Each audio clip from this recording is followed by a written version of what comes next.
Chag Sameach. Rav Nebenzahl explains that why is it when we read over the story of Hanukkah and the Gemara, it talks about it, and there's a central focus about that we found the one last jar of pure oil, and that is what we lit, and it lit for 8 nights. But what we don't normally talk about, the part of the story that we don't normally mention is which menorah did we light the oil in? Rav Nebenzahl explains that we lit the menorah that was made out of tin. It wasn't this beautiful golden menorah that we would normally light. That was already gone. But instead, we had to light a makeshift menorah. So Rav Nebenzahl asks, if Hashem is already making such a great miracle to give us one final jar of pure oil and to let it last for 8 days so we can make more pure oil, why not just give us a better menorah? Nebenzahl explains beautifully that it's all about the inside, the panimium, and not the chitzoni, not the outside. Having a beautiful menorah is very nice and it looks good, but that's not the point of the mitzvah. If you think about it, Rav Nebenzahl explains, take 2 jars of oil, pure oil, tahor oil, and tameh oil, impure oil. If you look at them, there's no difference between the two. The only way we could tell the difference is if God tells us this is pure and this is impure, and we can't even see the difference because the difference is from within.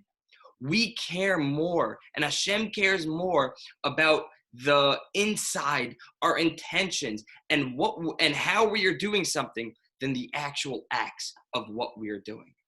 Rav Nebenzahl goes on to quote a Chassam Sofer who says that even though Hanukkah and Purim are all Durabanan, they're all holidays from the rabbis, the fact that we read a Megillah on Purim, the fact that we light the candles on Hanukkah, none of that is within the Torah. That's all mitzvos Durabanan. But the Chassam Sofer points out that there is a mitzvah d'oraisa component to Hanukkah and Purim, and that is the mitzvah d'oraisa of Zecher L'Nes, of remembering the miracle. During the Hanukkah story, the Greeks they wanted us to live. They liked the Jews, but they didn't think Judaism was so holy. Therefore, they said, you could have your Beis Hamikdash, you could have your korbanos, you could have your davening and do all these things, but know that there's no basis behind it. They tried to destroy us religiously, not physically. Therefore, on Hanukkah, we say Hallel all 8 nights because it shows the religious component to it, that we're praising God for allowing us to stay religious. And by remembering that miracle, by saying Hallel, by lighting the oil and remembering the miracle that God did of the oil, according to the Chassam Sofer, that is the D'oraisa element to Hanukkah. Rav Nebenzahl takes this Chassam Sofer one step further. And he says if we do anything that allows us to remember the miracle of the oil, we get a mitzvah d'oraisa.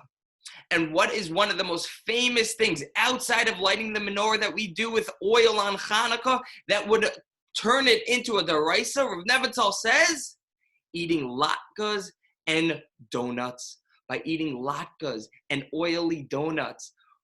We're showing God we're only doing this, definitely not for our health, but we're doing this to remember the miracle of the oil. Rav Nebenzahl says, therefore, it is a mitzvah d'oraisa to eat latkes and to eat donuts.